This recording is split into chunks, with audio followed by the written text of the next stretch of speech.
Então, para esse nosso 7º encontro mensal, a respeito de perguntas e respostas com esse tema, não? Dúvidas próprias desta época. Para esse encontro nós recebemos muitas perguntas. Selecionamos algumas e uma parte foi respondida pelo e-mail ou será respondida pelo correio. A primeira que chegou foi de Rodney Saraccio. E ele nos pergunta como é o nosso dia a dia depois de desencarnados. Uma boa pergunta, não? Porque muitas pessoas ou desconhecem esse tema ou têm algumas dúvidas. Bem, em geral, quando nós desencarnamos, é como se nós entrássemos em seguida em um sono profundo. Porque o corpo etérico deve se destacar do físico. Então, enquanto há este movimento de desprendimento dos corpos sutis, a nossa consciência está como num sono profundo. E quando a consciência vai despertando nas outras dimensões, nos outros planos, nem sempre ela percebeu que desencarnou. Nem sempre a consciência percebe que está desencarnada. Nas mortes violentas, por exemplo, nas mortes muito rápidas, a consciência leva algum tempo para perceber que desencarnou. E nesses casos, lá do outro lado, nas outras dimensões, ela é ajudada, não, ela é auxiliada, porque há almas desencarnadas que se ocupam de receber quem chega lá no plano astral. E nós temos um livro chamado A Morte Sem Medo e Sem Culpa, onde se descreve todas as etapas da nossa desencarnação. E lá a pessoa pode ter algumas notícias que aqui neste encontro não cabem, porque nós temos outros pontos aqui a ver, não? Então, quando a gente desperta do lado de lá, digamos, não? Quando a gente desperta, ainda leva certos hábitos, leva costumes, não? E começa a conhecer o outro plano, e tudo isto leva um tempo. Passa vivendo lá, se ambientando. E nós temos que ter fé que vamos encontrar ajuda, como temos naturalmente, temos ajuda. Mas no livro vocês encontrarão todos os detalhes, todas as fases, né, desta desencarnação. E depois uma segunda pergunta do mesmo Rodney Saraccio é se a televisão é negativa ou é positiva. Bem, a televisão, como observamos, é como uma faca de 2 gumes, não? Ela tem muitas coisas negativas e tem muitas coisas positivas. Então nós temos que ter muito discernimento ao ligar a televisão, porque quando ela irradia vibrações positivas, enche o nosso ambiente de vibrações positivas. Mas quando apresenta violências e tantas coisas negativas, o nosso ambiente fica um pouco carregado. Então nós teríamos que ter discernimento, teríamos que saber escolher, não é, o que vemos e o que assistimos ali.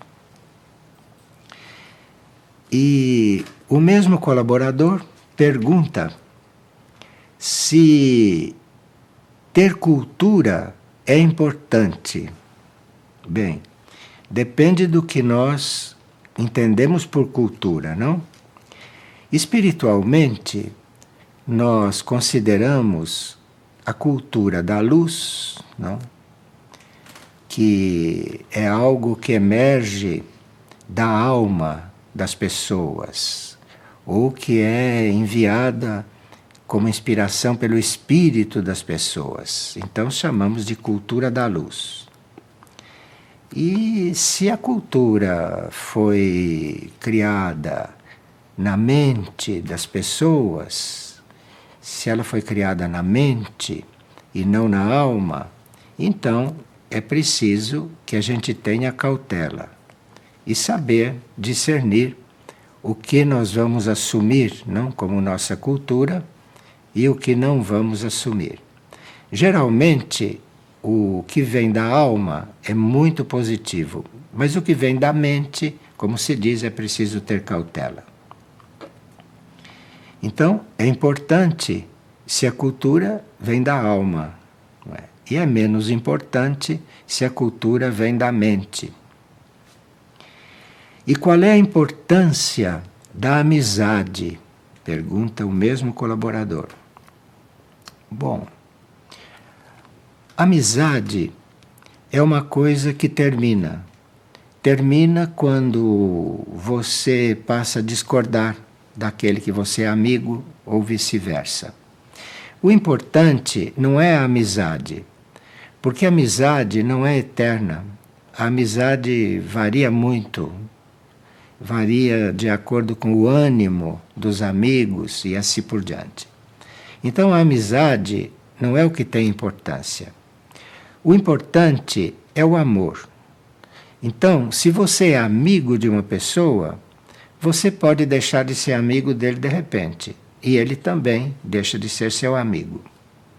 Agora, no amor não é assim. No amor, quando ele é amor-sabedoria, quando é amor verdadeiro, o amor não termina assim, não. Mesmo que haja algum desentendimento, mesmo que haja algum contraste entre as partes, quando há amor-sabedoria, há sempre compreensão. De forma que é preciso distinguir amizade de amor-sabedoria e a gente então saber que caminho vai tomar, não, com os nossos relacionamentos. E outra pessoa pergunta: as forças involutivas podem se transformar em evolutivas? Bem, isso é uma meta, não? No universo existem as forças involutivas, que são chamadas de forças do mal, e as forças evolutivas, que são chamadas de forças da luz ou forças do bem. A meta do universo é fazer com que as forças involutivas ou as forças do mal vão se transformando em forças da luz, em forças do bem. Essa é a meta do universo, não? E como meta do universo, um dia isto vai acontecer. Não será para os nossos dias aqui na Terra, mas certamente, se há uma meta que o mal se transforme em bem, isto vai acontecer.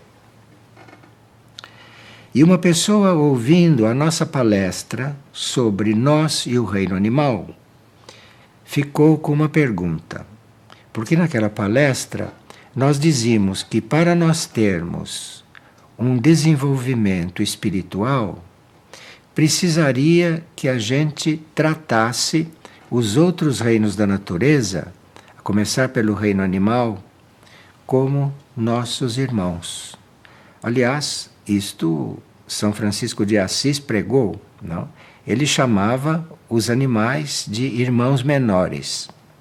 Então, tratar os animais como irmãos, seres humanos, é uma chave para nós começarmos a ser tratados diretamente e termos a consciência de que estamos tratando com os nossos irmãos espirituais que estão no nível mais elevado. É como se você, tratando os animais como seres humanos, então você seria tratado bem conscientemente pelos grandes seres espirituais como seres espirituais. Isto faz parte da cadeia evolutiva, é uma parte filosófica das cadeias evolutivas e que São Francisco de Assis ensinou com bastante clareza. E uma pessoa está perguntando: para nós sermos videntes, precisamos atingir certo nível de evolução de consciência, de nível de consciência? Não, para ser vidente, você não precisa nem ser muito evoluído, porque a vidência é o desenvolvimento de uma glândula que nós temos do lado de dentro da cabeça, né, que se chama glândula pituitária. E aí você então passa a ser vidente se essa glândula desenvolve. Então, não é preciso ser muito evoluído para ter esta glândula já funcionando. Mas o que importa não é bem a vidência. O que importa é a vidência espiritual. Isto é, você, enquanto vê, está compreendendo o que está vendo. Você está compreendendo o que está vendo. E você tem seu livre-arbítrio e pode também se recusar a ver alguma coisa.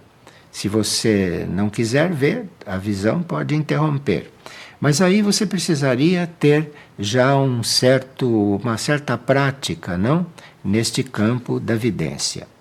Mas, em geral, pode ser que a gente tenha uma visão sem esperar. Você pode nunca ter tido uma visão e ter uma visão de repente. De forma que você não pode controlar as suas visões. As suas visões não são coisas que se possa controlar. Elas vêm ou não vêm. Isto não é uma coisa muito racional. E ele pergunta: os videntes são seres mais evoluídos do que os outros? Não, nem sempre. A vidência não está ligada à grande evolução do indivíduo. A vidência é um desenvolvimento de uma glândula. O que você precisa aperfeiçoar é a visão espiritual da vida, a compreensão espiritual da vida. Aí, quando você ver qualquer coisa nos níveis internos, nos planos internos, então isso vai ser realmente evolutivo para você. E aí, então, por esse caminho, você pode aprender muita coisa. Bem, aqui uma pessoa pergunta que pede ajuda e se ele deve fazer concurso para uma universidade pública, não é? E pede ajuda para isso, porque ele não se sente bem nesses estudos. Mas ele se dá muito bem, por exemplo, com a pedagogia Waldorf, de Rudolf Steiner. Então, enquanto a pedagogia Waldorf lhe parecer positiva, enquanto esta pedagogia estiver te ajudando, é claro que você vai procurar se desenvolver também através dela, não é? Vai se desenvolver através dela. Mas prossiga estudando o que você está estudando, não é? E se tiver sonhos, envie para nós, porque quando nós estamos neste caminho de nos desenvolver filosoficamente, um dos primeiros sinais de que estamos tendo um movimento dentro de nós é que a qualidade dos nossos sonhos mudam. Então, ao invés de nós estarmos sonhando com coisas do dia a dia que ficam sepultadas no subconsciente durante um certo período e de repente se organizam e aparecem num sonho, em vez de você ficar ao sabor deste mecanismo, se você está realmente interessado em filosofia espiritual, não é?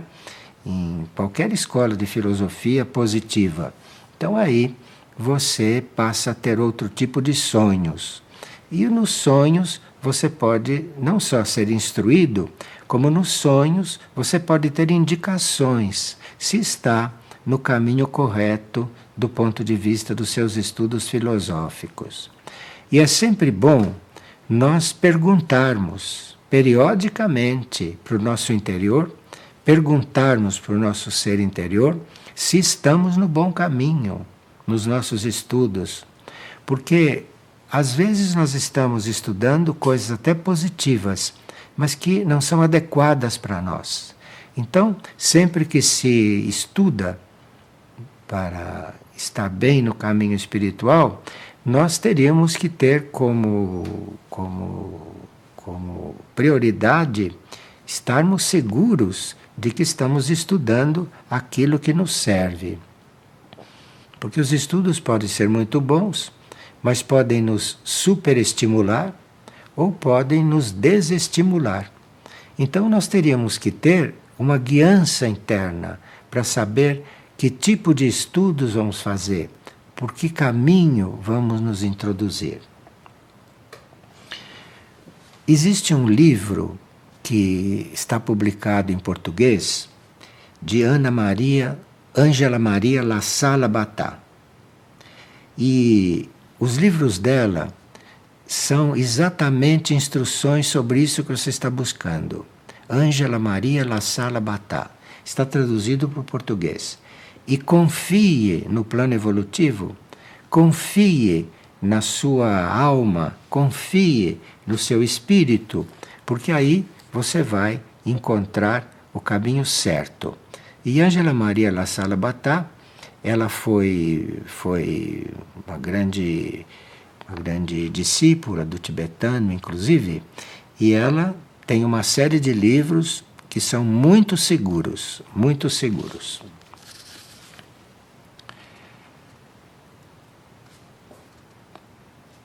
E aqui uma pessoa está perguntando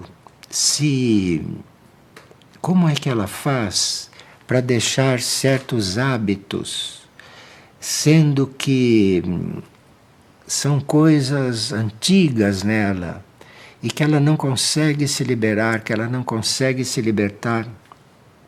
E isso não só incomoda muito, mas a faz sofrer muito. E há um tempo, já faz algum tempo até, que ela guarda celibato, que procura não ter pensamentos impuros, não é?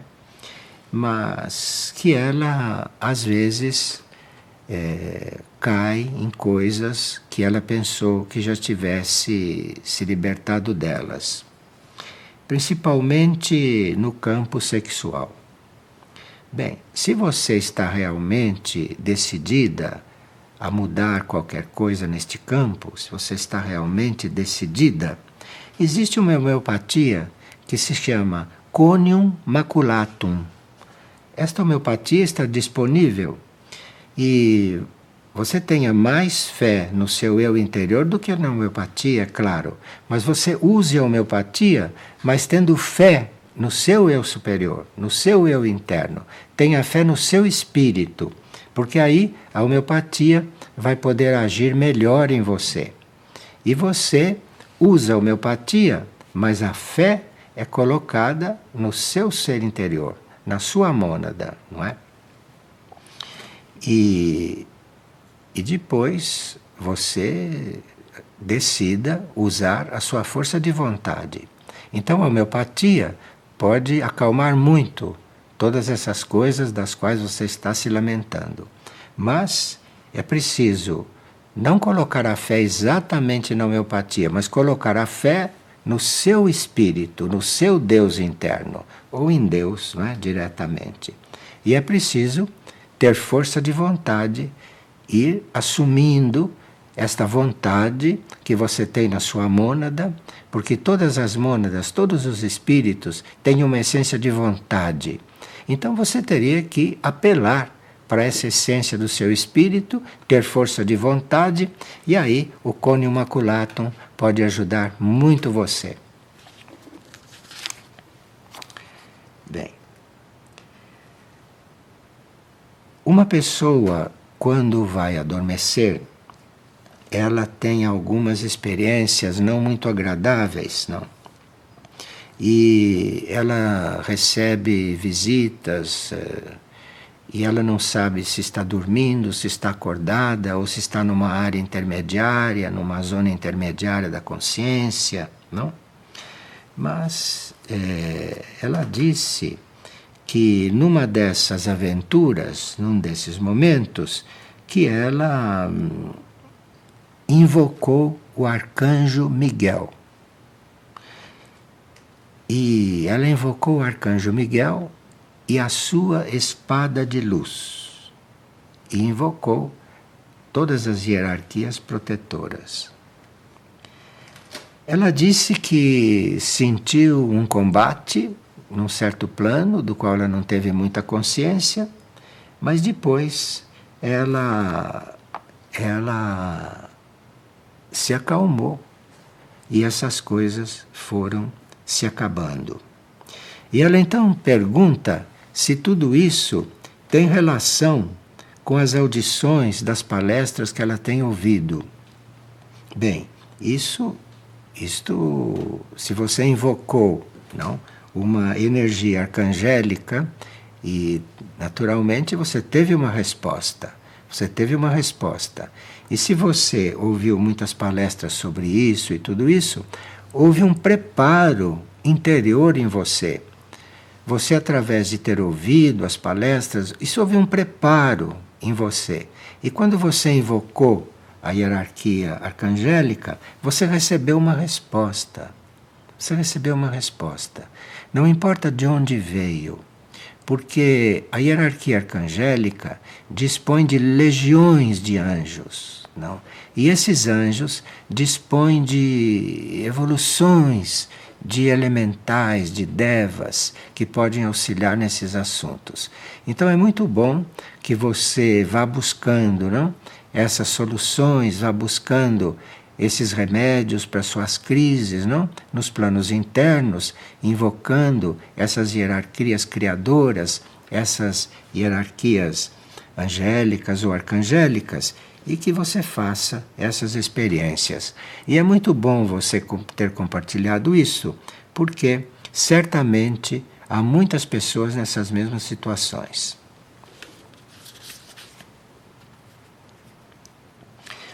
E uma pessoa está perguntando como deve ser feito o jejum, porque nós temos sido orientados no sentido de fazer um jejum semanal, não?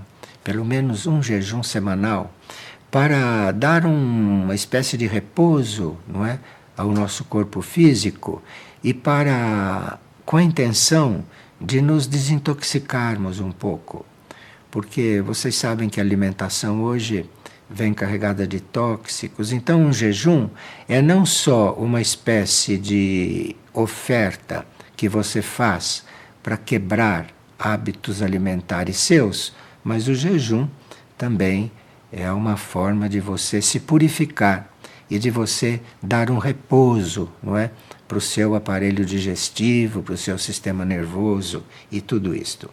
Então, ele está dizendo como deve ser feito o jejum. Hoje em dia, nós compreendemos o jejum não como abster-se completamente de alimentação, porque nós nem sempre estamos com o corpo físico em condições e nem sempre estamos num ambiente que tenha ar puro, que tenha luz, não é, direta. Nós vivemos praticamente amontoados, não é, nas cidades. Então, não é possível você se privar de alimentos como isso era indicado no passado, não? De forma bem organizada. Mas se trata de você comer moderadamente. Comer moderadamente quer dizer, você coma não até ficar satisfeito. Quando você está quase satisfeito, pronto, você se dê como alimentada. Esta é a chave de fazer de haver uma disciplina, não é, no seu corpo nesse campo. Agora, jejum nós podemos fazer só com água, não é? Ou podemos fazer só com frutas, não é? Ou podemos fazer com água e algum alimento sólido, não? Ou só com água. Mas não se pode dar uma receita de como fazer um jejum. Nós podemos falar que se trata de comer bem moderadamente, sempre. E depois escolher um dia aonde você reduza bastante essa alimentação. Mas uma coisa é bom para todos, que quando se faz um jejum, seja em que nível for, e seja de que forma for, tomar muita água. Porque a água ajuda o jejum. Você, enquanto faz jejum, você dá um repouso para todo o seu mecanismo, não é? Digestivo. E se você acompanha isso de água, bastante água, no mínimo 2 ou 3 litros por dia no dia do jejum. Se você toma bastante água, isso ajuda muito o trabalho físico, não é? Do seu jejum. Agora, Maria, nossa instrutora, não? Quando pediu que nós fizéssemos um jejum de água, ela também usou o termo jejum de frutas, né? Jejum de pão. E como poder saber qual é o tipo de jejum adequado para nós? É você primeiro ter a sua ideia muito clara a respeito da sua intenção. E aí, tendo a ideia muito clara a respeito disso, você ir experimentando. Você vai experimentando e vai adaptando o seu corpo a isso. Porque se você conseguir passar um dia na semana só com água, a sua saúde vai gostar muito disso e o seu corpo vai exultar, principalmente nesses momentos planetários em que a alimentação está bastante comprometida, não por tantas toxinas. E esta água contínua que você ingere durante um dia na semana, em maior quantidade, isto pode produzir um efeito muito saudável. E eu estou me referindo a isso não só do ponto de vista físico. Eu acho que se um corpo está organizado do ponto de vista alimentar, se esse corpo está bem organizado, a sua alma vai se sentir melhor dentro dele. A sua alma que está encarnada vai te agradecer muito isto, não? Porque às vezes as almas ficam bastante perturbadas, não? Com o nosso funcionamento digestivo. E muitas pessoas percebem isto porque têm um sono mais pesado, não têm um sono tão organizado, o tipo de sonho que se tem muda. Então, um jejum acompanhado de bastante água, isto é um benefício muito grande para a alma que está encarnada em você. E é um benefício muito grande também para os seus corpos sutis, para a sua mente, não é? E para o seu corpo astral. Mas isto é uma necessidade individual e que cada um deve perceber como agir e como se organizar. E uma pessoa está perguntando qual é a diferença entre pensamento, razão e mente. Bem, pensamento é uma coisa do nosso cérebro e que pode ter muita influência em todos os pensamentos que passam. Porque cada pensamento que você tem, ele é emitido, ele sai por aí, pelo espaço. E o seu cérebro pode captar esses pensamentos errantes. Então, o pensamento pode ser um produto do cérebro. Já a razão não é pensamento. A razão é uma forma de você perceber alguma coisa, de você ter um funcionamento que não é bem mental. Porque a razão já vem de um outro nível. A razão é o primeiro sinal de que a sua alma está lhe enviando alguma coisa. Então, enquanto o pensamento pode brotar no seu cérebro ou pode ser captado e misturar com as coisas que o seu cérebro está pensando, o seu pensamento pode ser, portanto, até influenciado, a razão é um pouco diferente.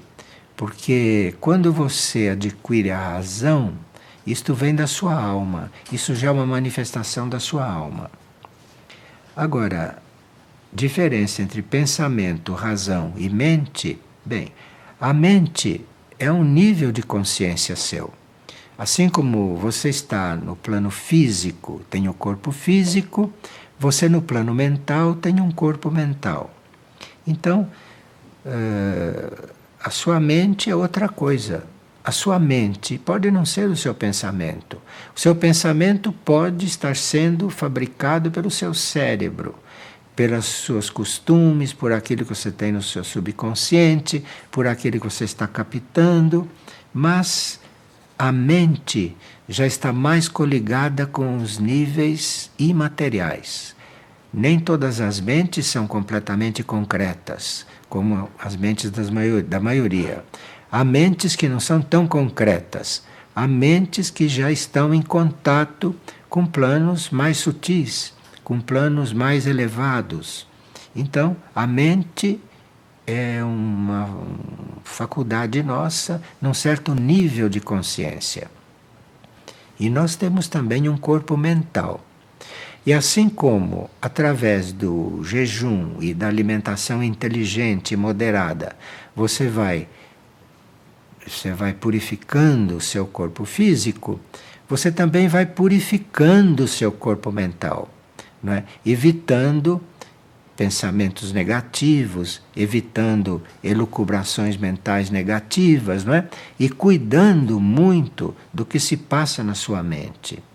Porque às vezes surgem coisas na nossa mente, porque a mente é também coletiva, não é só individual, ela é também coletiva.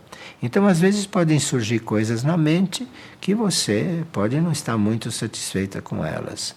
E aí você passa a controlar o seu corpo mental, você passa a controlar a sua mente. E uma pessoa está perguntando: considerando a misericórdia de Jesus Cristo, o que poderíamos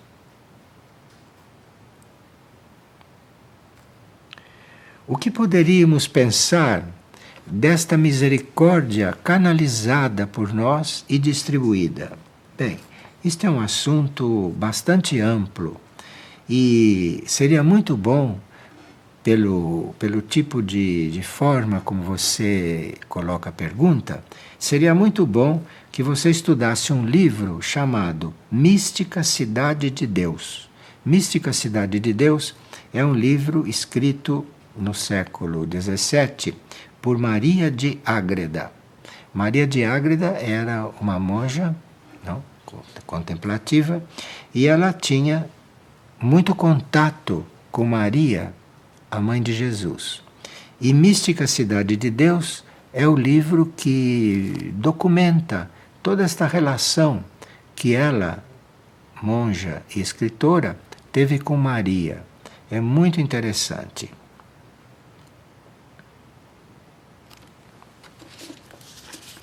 Bem, aqui há uma pessoa que está querendo saber se uma pessoa que foi adotada, um bebê que foi adotado, é importante que ele saiba que ele foi adotado quando tiver uma idade adulta? É importante que ele saiba disso? Olhe, isto depende muito do indivíduo. Espiritualmente, o que é importante é que todos saibam que são filhos de Deus. Se você tiver a certeza de que você é filho de Deus, tanto faz que você seja adotado aqui ou que você não seja adotado. O importante não é a filiação terrestre. O importante é a filiação celeste. O importante é a filiação na origem, na criação. Então, é muito importante que todos saibam que são filhos de Deus e que, na realidade, Aqui, neste mundo, não há pais e mães, mas somos todos irmãos. Nossos pais, nossas mães também são filhos de Deus. Então, todo esse problema que a gente tem com os pais, com as mães, com todos esses remorsos, toda essa. Isto, se todos se sentissem irmãos, não haveria nada disso, porque somos todos irmãos e todos filhos de Deus, filhos do único. Então eu não sei se tem muita importância a gente saber se foi adotado ou se foi criado pelos próprios. O importante não é isso, tanto faz. O importante é que você se sinta filho de Deus e, portanto, irmão de todos. E aí esses problemas desaparecem. Precisa que a gente tenha uma visão um pouquinho fora do normal com essas coisas, um pouquinho fora do comum.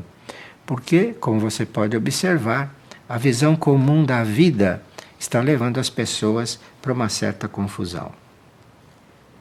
Bom, e aqui uma pessoa coloca um assunto bem delicado. Ela diz: por que Maria, nas suas mensagens a Frei Elias, menciona o retorno de Cristo e o fim dos tempos?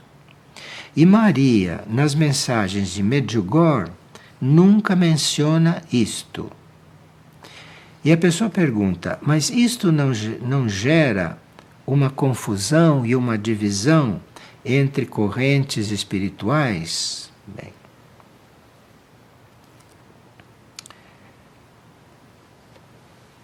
se você se preocupar com isto, se você se preocupar com o que diz cada corrente espiritual, cada manifestação de correntes espirituais, se você se preocupar com isto, você vai ficar no plano mental, você vai ficar no plano do intelecto.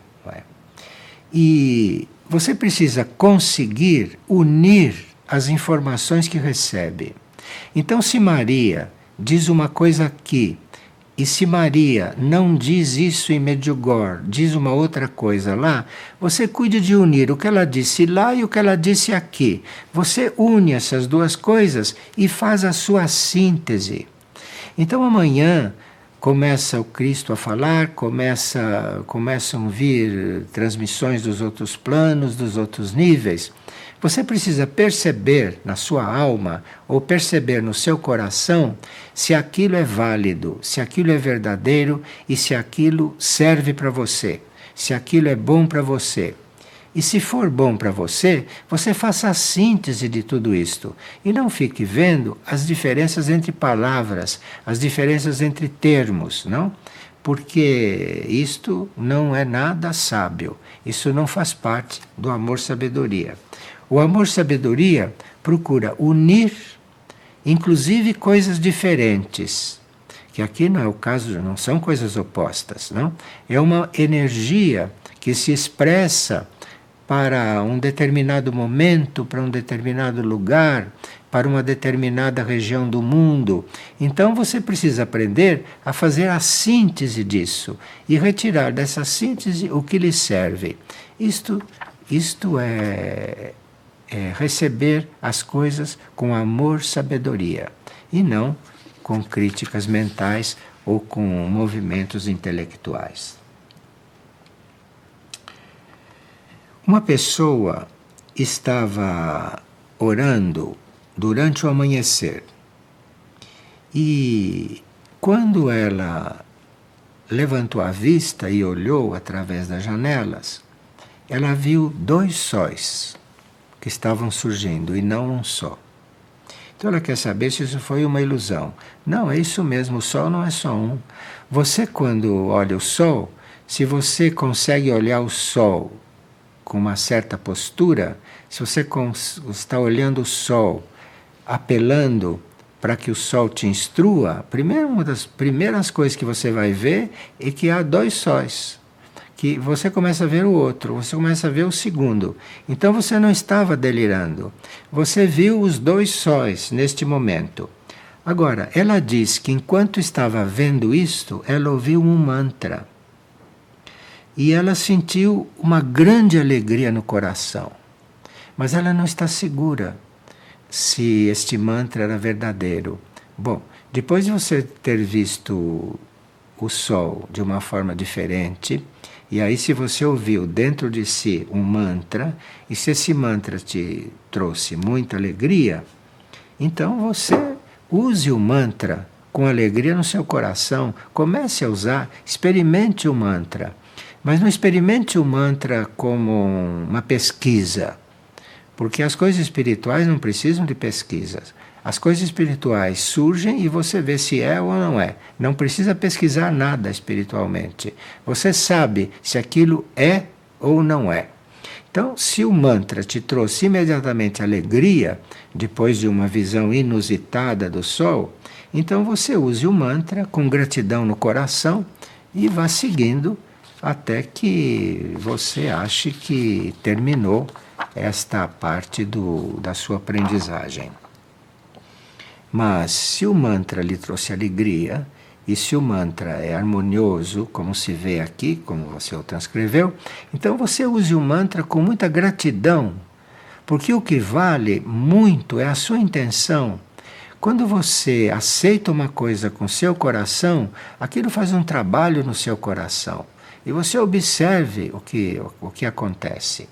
Isto é uma forma de você ir descobrindo as coisas e das coisas irem se revelando a você.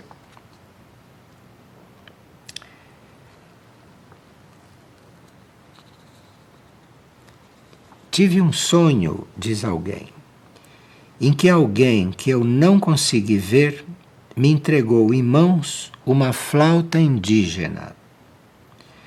E é uma flauta antiga dos índios norte-americanos. E no sonho ela recebeu esta flauta. Bem, flauta é um símbolo de harmonia. Tocar flauta é um exercício que produz muito alinhamento. E é um exercício de alinhamento com silêncio. Tudo isso está na flauta. Veja, a flauta não é um instrumento que toca por si. A flauta, o que sai da flauta vem do seu sopro. O que sai da flauta é da sua própria manifestação, é do seu sopro que aquilo sai na flauta. E a flauta é o instrumento que tem mais contato com a sua alma. A flauta é o instrumento que a sua alma usa com mais facilidade e com a possibilidade do som da flauta ser autêntico, o que pode não acontecer com outros instrumentos que são feitos de outros materiais e que não depende daquilo que vem de dentro de você, não depende do seu sopro. Mas quando você toca a flauta, a sua alma pode se expressar muito mais numa flauta do que em qualquer outro instrumento que dependa de coisas feitas com tripas de animais e tudo isto. Então, com a flauta, você tem um verdadeiro transmissor. Não quer dizer que o som da flauta seja a voz da sua alma, né? Nós não estamos dizendo isso. Nós estamos dizendo que a flauta é um dos melhores transmissores para as vibrações que vêm do seu mundo interior. E, portanto, é por isso que ela funciona com seu sopro, com aquilo que vem de dentro de você. Então, você ter sonhado que recebeu uma flauta, não? Isto é um símbolo de que você está sendo ajudada, não é, a fazer a sua harmonia. E foi um bom augúrio você ter recebido isto, não? Quando está estudando toda essa consciência indígena, não? Que nós estamos neste momento muito atentos a ela. Agora, ela disse que recebeu a flauta e que ficou indecisa se ela tinha que dar esta flauta a alguém ou se tinha que ficar com ela. E ela resolveu levar a flauta com ela. Então, quer dizer que existe um aspecto dela, existe um aspecto seu que quis guardar a flauta, então existe um aspecto seu que está maduro para se organizar, que está maduro para se harmonizar. Então, ajude a esse aspecto seu a ir se manifestando. E você ter recebido uma flauta é um bom sinal. Não quer dizer que você vá agora tocar flauta, bem entendido. A flauta é um símbolo. E se você recebeu isto, você está com a possibilidade, não é, de se afinar com alguns corpos internos seu. E o que devemos fazer, pergunta uma pessoa, para equilibrar ou compensar a tentativa de suicídio? E ela deve ter tentado suicídio, não é? E não foi bem sucedida, por graça, não foi bem sucedida. Então, você pode seguir aquilo que Maria e que São José têm nos passado, não é? Você ore e se oferte pedindo a cura dessa sua ideia. Você peça a cura. Eu sei que deve ser complicado uma pessoa que tem ideia de suicídio tirar isto da mente. Eu sei que deve ser complicado. Então você apele para essas hierarquias que não cuidam da morte, porque nem Maria e nem São José cuidam da morte, eles cuidam da vida. Então você apele para essas hierarquias pedindo a cura dessa ideia sua. Você peça a cura. Não pense mais nisso, você peça a cura, não? Para essas duas hierarquias que estão se dispondo a curar coisas muito internas e a curar coisas que para a nossa mente são muito complicadas. Peça ajuda para o alto, peça ajuda para o alto e peça a cura desta ideia.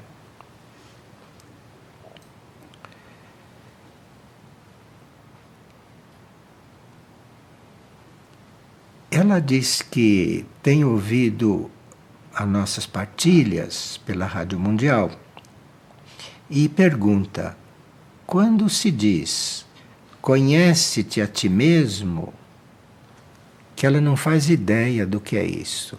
Sim, a maioria não faz mesmo ideia do que é isto. Olha, é preciso perguntar continuamente: que sou eu? Para o seu próprio interior. É só com esta indagação contínua: o que eu sou? Que sou eu? Seja honesta, como se nós todos fôssemos honestos, viveríamos perguntando isso: o que sou eu? Porque não sabemos realmente o que somos, não é? Há muito pouca gente que sabe o que é, mas muito pouca gente mesmo. Então você pergunte continuamente para o seu próprio interior, pergunte para a sua alma, pergunte para o seu espírito, pergunte para essas entidades às quais você tem devoção, não é? Pergunte: que sou eu? E peça ajuda do anjo guardião, porque todos nós temos um anjo guardião que não se manifesta mais para nós, porque nós não acreditamos nele, porque nós não nem sequer sabemos que ele existe, ou se sabemos, não cuidamos desse nosso relacionamento. Mas se você começar a perguntar: que sou eu? Que sou eu? Para dentro de você, o seu anjo guardião pode ajudar em alguma coisa, pode te inspirar em alguma coisa. Porque o nosso anjo guardião nos acompanha desde o início. Desde a primeira encarnação, é o mesmo anjo guardião. Então, esse anjo guardião sabe muito bem o que é você. Então, pergunte a ele se você não tem confiança em perguntar para o seu próprio espírito e receber do seu próprio espírito a resposta do que você é. Então, pergunte ao seu anjo guardião. Cuidado para não ficar perguntando essas coisas para gente como você. Porque nós quase todos não sabemos o que somos. Então não fique perguntando para ninguém, porque pode ser que ele também não saiba. E diga alguma coisa para te ajudar. Então pergunte ao seu anjo guardião, pergunte ao seu próprio interior: que sou eu? Que sou eu? Vocês sabem que o sábio indiano Maharishi só dizia isso para as pessoas. As pessoas iam do mundo todo encontrá-lo para ouvir o que ele tinha para dizer. E ele disse: pergunte que sou eu? Que sou eu? Pergunte a você: que sou eu? Se você tiver a resposta, está resolvido todo o problema da sua vida. Precisa ter fé que a resposta virá de alguma maneira. Bem, existem basicamente dois grupos que falam de transição. Aqui também tem outra pessoa que está em dualidade. O primeiro grupo diz que haverá cataclismos e resgates de naves e que a transição está próxima. E o segundo diz que não haverá cataclismos e que a transição se dará de forma lenta e progressiva ao longo dos tempos. E a pessoa pergunta: por que existe essa contradição entre os grupos? Veja, um grupo pode ter interpretado uma coisa e o outro grupo pode ter interpretado a mesma coisa de outra forma. Não é porque um grupo espiritual prega uma coisa e outro grupo espiritual prega outra que um deles pode ter compreendido não muito bem a coisa. Então você precisa saber que essas diferenças, como tudo que vem da mente dos homens, essas diferenças ocorrem, isso faz parte da mente dos seres humanos. Porque assim como não há duas almas iguais, não há também duas mentes iguais. Então, isto são interpretações. O que nós sabemos é que aquilo que poderá acontecer como transição da Terra, o que poderá acontecer, ou melhor, o que vai acontecer, vai depender também da nossa atitude, vai depender também da atitude da humanidade. Então, conforme for o rumo que a humanidade for tomando, vai ser a transição da Terra também. A transição da Terra vai ser segundo a necessidade que a humanidade tiver de fazer certas experiências purificadoras. Claro que a transição da Terra é um assunto do planeta, é um assunto do planeta. Mas, como nós estamos neste planeta, como nós estamos aqui, o assunto do planeta diz respeito a nós também, individualmente. Mas, durante a transição, dois indivíduos vivendo a mesma transição podem estar vivendo aquilo de forma diferente. Não é porque o indivíduo tenha a intuição e a percepção que ele vai viver a transição de um jeito, por isso que o outro vai viver do mesmo jeito. Então, vamos viver a transição segundo o nosso estado de consciência também. Segundo o nosso estado de consciência. Segundo aquilo que vemos na transição. Se alguém vê na transição um castigo, se alguém vê na transição só uma forma de purificação, este vai viver a transição de um modo. Se alguém vê a transição como uma grande oportunidade de transformação em tudo, no planeta, na vida dele, na humanidade, se ele vê a transição de uma forma positiva, ele vai viver de forma completamente diferente. Aqui, talvez caiba a gente dizer uma coisa. Na transição, né, você pode estar desencarnando. E alguém pode estar desencarnando e tendo consciência que está desencarnando naquelas condições. Um outro pode perder os sentidos durante a transição e quando ele recobra os sentidos, ele já está fora do corpo e não passou por transição nenhuma. Física. Isso lhe diz tudo. Então você se prepare para assumir a proposta da transição planetária. E a proposta da transição planetária é transformar o planeta, transformar a humanidade. Se você está afinado com essa proposta, você vai ver o que vai se passar com você durante a transição quando chegar na hora. Mas você precisa ter fé de que você vai querer se transformar. Se você quiser realmente se transformar do ponto de vista da transição da Terra, significa querer ser outra coisa. Então, se você quer realmente se transformar, você tem a fé que se você viver aquela transição, você vai conseguir isto.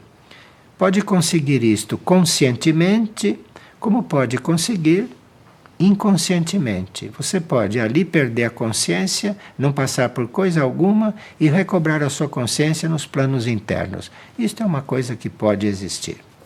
Bom.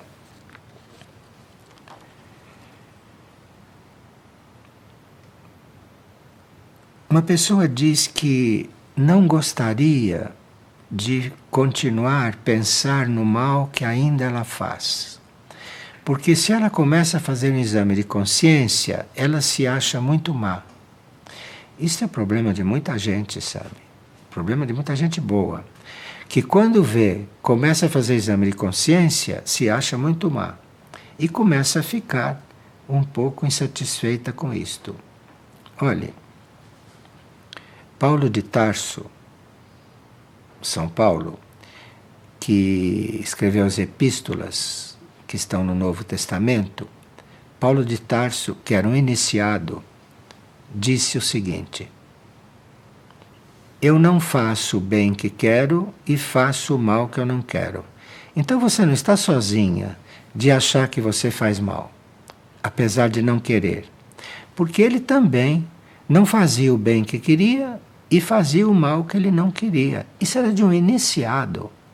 Então, você não se assuste com isso que você está encontrando quando faz exame de consciência. Não é?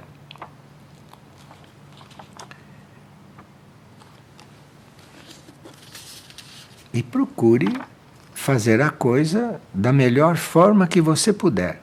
Procure fazer da melhor forma que você puder. E não se preocupe que não está fazendo todo o bem que você quer. Porque isso é assim mesmo na condição humana. A condição humana não é uma condição divina.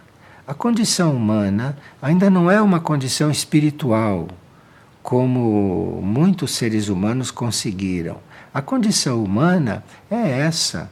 É de quando a pessoa tem boa intenção, segundo São Paulo, segundo a experiência de São Paulo, ele não faz o bem que quer, mas faz o mal que não quer. Esta é a condição humana de gente lúcida.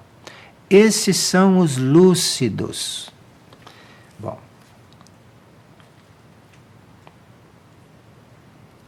Aqui, uma pessoa está fazendo uma pergunta que talvez necessite que a gente volte a este assunto numa outra oportunidade.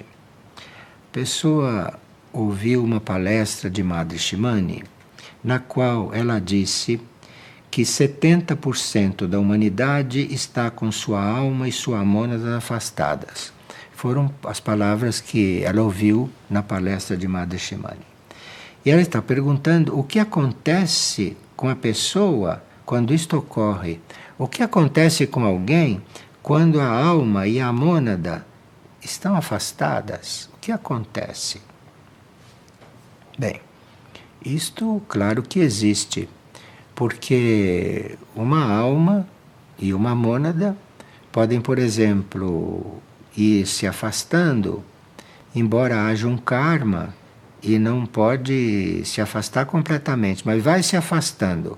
O que acontece com a personalidade é se tornar desorientada e infeliz. Mas aí a personalidade, a pessoa consciente, vai perguntar: se eu estou me sentindo vazia, então o que é que eu fiz para me sentir vazia? O que é que eu devo deixar de fazer para não me sentir mais vazia?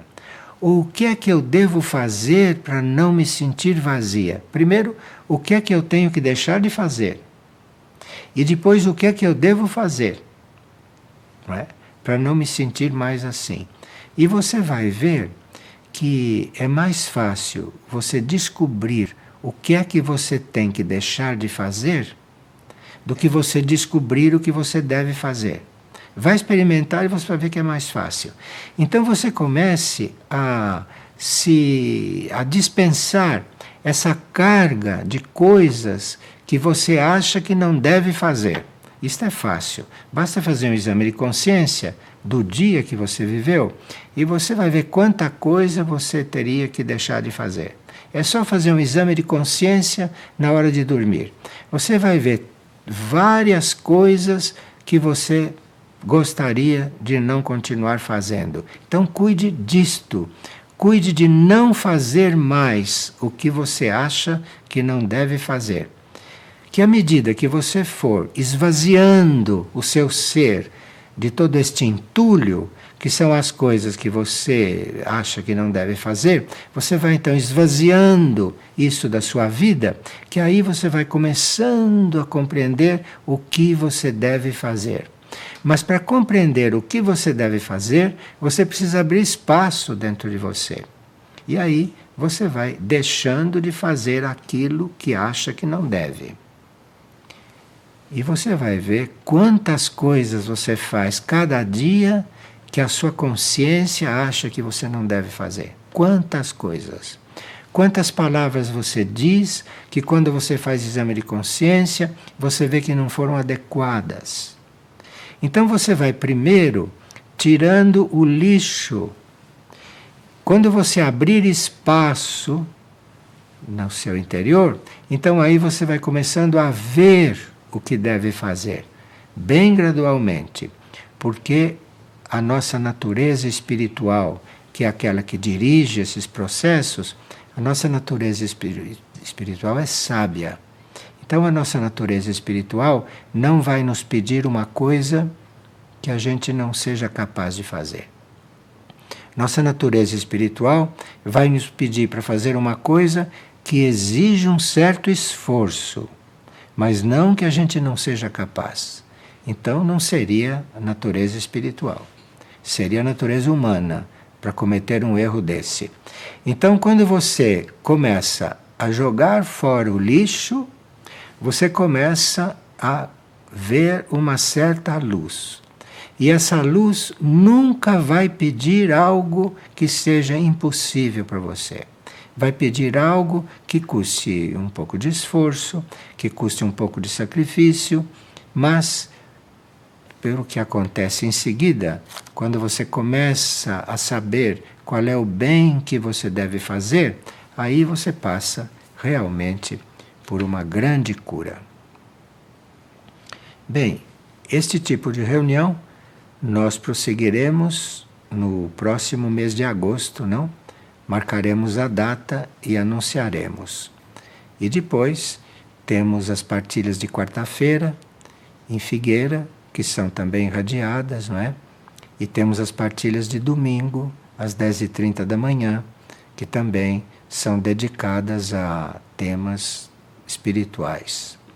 E nas partilhas de quarta-feira, que começam às 17 horas, nas partilhas de quarta-feira, nós estamos com o planejamento de começar a estudar e aprofundar as mensagens que Cristo Jesus tem enviado. E aos domingos temos que cuidar daqueles assuntos que forem mais necessários, não? Para aqueles que estão nos acompanhando e que forem mais necessários para que a gente se aperfeiçoe, né? Um pouco mais no serviço ao planeta, no serviço à humanidade, no serviço às almas. Porque segundo o que estamos informados e segundo o que também percebemos, as almas estão precisando de muita ajuda. As almas estão precisando de muita ajuda. Então, nós teríamos que ter um certo treinamento para servir às almas, mesmo enquanto estamos encarnados. Estando encarnados, podemos também servir às almas. E a chave para começarmos a servir as almas, a chave é a oração. É uma das chaves.